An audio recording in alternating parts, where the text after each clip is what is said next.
At this point, Sigma has died more times than my first gen PlayStation. But voila, he keeps coming back like a toxic ex.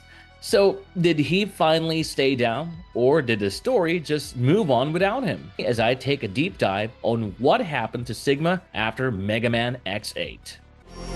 Warning. Zero. Sigma's body, the final boss on the moon. When we talk about the climax of Mega Man X8, we have to talk about the setting, because the setting tells half the story. We find ourselves at the Sigma Palace, and for the first time in the series, we aren't in some hidden underground bunker or a floating fortress over a city. We are on the moon.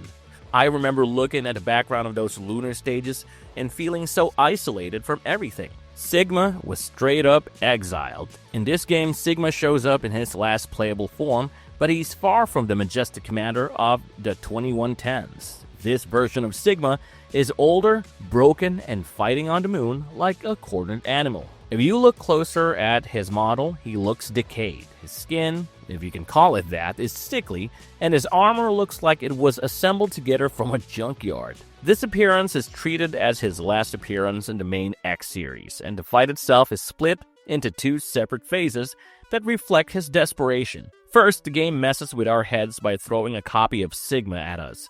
When the actual Sigma arrives, he's transformed into a giant form called Belial Sigma or Luminary Sigma. He's huge, but he's not walking or anything. To me, this signaled that Sigma no longer had the strength to maintain a standalone physical form. By the time you land that final blow, it feels like you're deleting a corrupted file that's been slowing down his system for 100 years. Sigma is dead, Zero's final line explained. One of the most shocking moments in the entire franchise happens after the dust settles on the lunar surface. It's a line of dialogue that I've seen debated on every subreddit and forum dedicated to Mega Man. So, Zero, the man who was literally built to be the carrier of the virus that created Sigma, turns to X and says, "Sigma is dead." Now, why does this matter? We've heard Sigma is dead before, usually followed by a maniacal laugh and a post-credit scene of a computer screen glowing red. But this time, Zero drops the line like a full stop. Many fans treat this as Sigma's official funeral. There is no confusion in Zero's voice. He doesn't say he's gone for now or we must stay vigilant. He treats the death of Sigma as a fact. I've always found it interesting that Zero is the one to say it. X is the eternal optimist, the one who hopes the war is over, but fears it isn't. Zero, however, is a pragmatist. For Zero to confirm the kill is the equivalent of a coroner signing a death certificate. Of course, fan interpretations on Reddit said that this line was Capcom's way of telling us about a closure. The Wikipedia entries for the character even states that he is last seen in Mega Man X8. Although he is destroyed for good, the world of Mega Man X had grown too complex for a one-dimensional villain who just wanted to finish all humans. Sigma versus the Sigma virus. Two very different things. To really understand why Sigma stays dead after X8, we have to get into the technical stuff of Reploid biology. I've had so many friends ask me, if he's a virus, how can he ever truly die? And the answer lies in the distinction between Sigma, the character, and the Sigma virus, the program. Sigma, the character, can die. His consciousness, his memories, and his will were tied to that decaying body on the moon.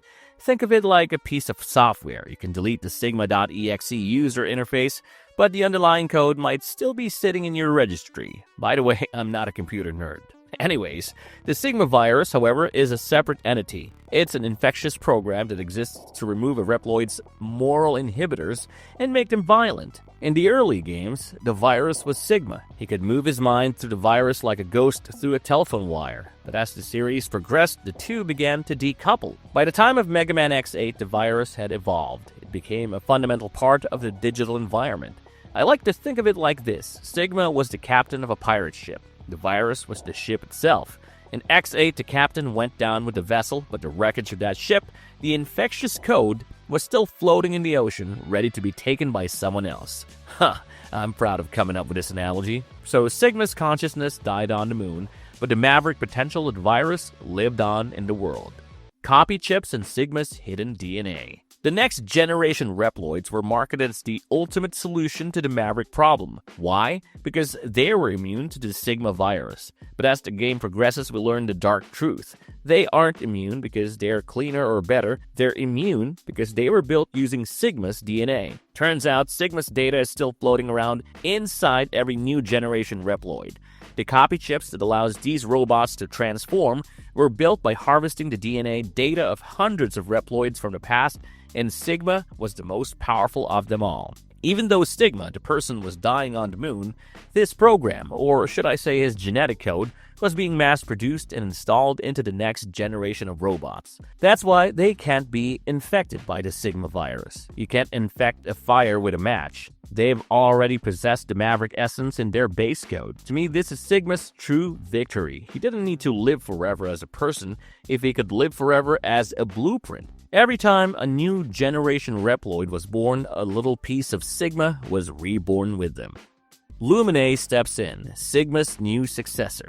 Just when it looks like Sigma has one more master plan to reclaim his throne, the rug is pulled out from under him in a way that I found absolutely shocking the first time I played it. Lumine, the soft-spoken, feminine-looking administrator of the Jacob Project, reveals that he was the real mastermind all along. Yes, it's a boy, not a girl. Lumine stands over Sigma's remains and exposes him as a puppet. He explains that Sigma is no longer needed. The old world villains like Sigma were obsessed with petty things like revenge and conquest, but Lumine, representing the new generation, is focused on evolution. Lumine's revelation changes everything we thought we knew about the X series. The new generation rebellion wasn't caused by the Sigma virus at all. They didn't go Maverick because of a glitch or a disease. They chose to rebel. They looked at humanity, looked at the old world, and decided it was time for it to end. You'll see how Lumine dismisses Sigma. He doesn't treat him with respect as a predecessor, more like an obsolete piece of hardware. Does Sigma ever come back after X8?